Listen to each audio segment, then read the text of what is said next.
What's up, guys? Welcome to my non-spoiler review of The Batman. Finally got to see it last night, and the film did not disappoint. Ever since I found out that Matt Reeves and Robert Pattinson were both involved in this new Batman movie, I knew that we were going to be in for an incredible film. And again, it did not disappoint. Matt Reeves did a really good job with the last two Apes movies. He was able to build this really rich dystopian world, and you were able to empathize so deeply with all of the apes, and I love those movies. I'm not the biggest fan of found footage movies, but I love Cloverfield. It is such an incredible film, and Robert Pattinson gets so much shit because of the Twilight movies, but you have to look outside of that. This dude is an incredible actor. You have to look at Good Time, The Rover, The King, The Devil All the Time, Tenet. Like, this guy, just look at his IMDb. Just grab a movie. This guy has just done incredible performance after incredible performance. And one thing that I've noticed about Robert Pattinson with all of these performances is the fact that he loves really weird and fucked up characters. And I can't think of a more weird and fucked up character than Batman slash Bruce Wayne. And he does an incredible job in this film. Matt Reeves does an incredible job directing this film. I love the fact that it's 3 hours long. From the moment that we learned the runtime, it only solidified even more that this was going to be a really, really good film, because they were willing to take the time to flesh out all of these characters and build this world in order to make people care about these characters, in order to care about the movie, in order to care about sequels. That's the way that it's supposed to be done. So I love the fact that the runtime was 3 hours. This is a true detective story. I love the fact that this movie is the first true detective movie that we've ever seen from a live action Batman movie. I love Christian Bale. I love Ben Affleck's Batman. I love Michael Keaton's Batman as well. I even love elements of Val Kilmer's Batman. But the thing that they were all missing was the more detective elements of the character. I'm a huge, anyone who knows me, you're watching this video right now, you've seen my other videos, anything that I've made. I mean, look at the banner behind me. I am a huge Batman fanboy, and my favorite moments with the character is when he's being the detective. Of course, I love watching Batman punch the shit out of villains. I love watching him break limbs and break bones. But at the same time, what I love about the character is that he is a true detective, one of the greatest detectives in the DC universe, and he gets to do a lot of that in this film. He is the true detective. We also get the brutality of Batman. We get everything that you could possibly want from Batman in this film. Robert Pattinson has this really, really cool way of emoting everything just with his facial expressions. You can see him walk into a room, and he just has a presence when he walks into the room, and that's also credit to all of the extras that are in the room as well. All of the other actors that are playing off of the Batman and building up the dread that he brings, the fear that he induces when he walks into a room. But when he walks into a crime scene, this is in the trailer, you can see the focus, you can see the determination. You can see it in his eyes that he's trying to figure out the puzzle pieces.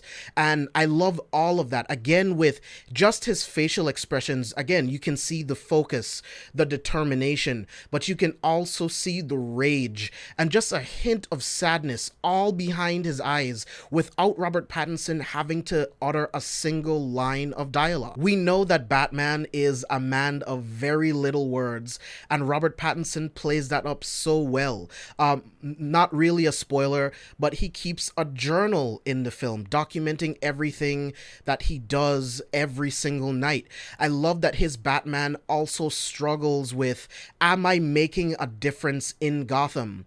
Even though I've been doing this for 2 years, crime is at an all-time high. Am I making a difference? But it doesn't matter because I have to keep trying. If I don't do it, no one will. If I don't keep fighting for this city. And these are the things that I love about Batman. And again, Matt Reeves and Robert Pattinson, they were able to find and blend the perfect elements of Batman together all in this film. When the film opens up, again, not really a spoiler, but just a little bit. It's just when the film begins, you can see the bat signal in the sky, and you can see all of these criminals doing crime all over the city, and we get voiceover from Batman, and we can see these criminals. When the bat signal goes up, Batman talks about, I believe this was actually in the trailer, there's some voiceover where he says, it's not just a signal for me, it's a signal of fear. Now, I'm paraphrasing, that's not the exact dialogue, but it's like, it's a symbol to the criminals to be scared, to be on the alert that Batman might be out there and he might just break your limb. So them building up that fear in the criminals, in the city, the fear of the Batman, that was something that they did really well. Again, with the detective aspect, I love how he worked with Detective Gordon. In all of the other Batman movies, they've always had a close working relationship, but especially in the Nolan movies, we always saw Batman would talk to Gordon, he would get evidence, go back to the cave, analyze it on his own, and then he would kind of work with Gordon later on and they would coordinate to get rid of the bad guys. But in the Batman, they work so closely together. They're on every crime scene together. They investigate certain criminals together. They're solving riddles together. Again, this is a true detective movie. This movie is a crime drama that happens to star a guy that dresses in a bat suit. And that's something that I really, really love. They have this great buddy cop relationship. One of my favorite scenes in the movie, again, not really a spoiler, but they interrogate the Penguin, and it's this really cool back and forth between these two iconic detectives against the Penguin. Now, on the topic of the Penguin, Colin Farrell does an incredible job with this character. He's completely unrecognizable. The voice, the prosthetics, he is completely transformed into this character, and again, he's an absolute scene stealer in everything that he's in, and I can't wait to see what he does in the upcoming HBO Max series that he's going to be doing, in the future Batman movies that I hope they get to do. He was absolutely incredible in this film, and I loved every moment of it. Another partnership that I really, really liked was the partnership between the Bat and the Cat. Zoe Kravitz does a really, really good job of bringing Selina Kyle to life. When I talked in the beginning, I mentioned the 3-hour runtime and them taking time to actually flesh out these characters, and that's what they do with Selina. She has her own subplot and it doesn't feel forced. It's actually her doing her own missions, and in some moments she's trying to get help from Batman. In other moments, Batman is in her way of her trying to get her own missions done, and it's just the collide of these two characters that are so much alike yet different at the same time. That's what makes them such an interesting couple in the comics, and that comes to light so well in this film. Again, this is only a testament to how incredible the writing is in this film, how incredible the direction was by Matt Reeves. I also love the cinematography in this film. This film does a really good job of making Gotham feel lived in. You feel the criminal underbelly of Gotham with all of these incredible shots. I can't wait for you guys to see the film and see the shots that I'm talking about, where it's just these incredible angles, these great hallway shots. There's a scene, it's actually in the trailer, where Batman has a flare and he's leading people inside some water inside of a building. That's an incredible sequence. And again, speaking of the criminal underbelly, John Turturro is in this film as Carmine Falcone, and he gives such a subtle but creepy performance. And when John Turturro's on, like, this dude is a really, really good actor, and he does an incredible job as Falcone, as the leader of this crime family within Gotham. So I absolutely loved his performance. Every single moment he was on screen, you can just feel the power of this mob boss just exuding off of him. Again, a great testament to his acting, to the writing, the direction by Matt Reeves.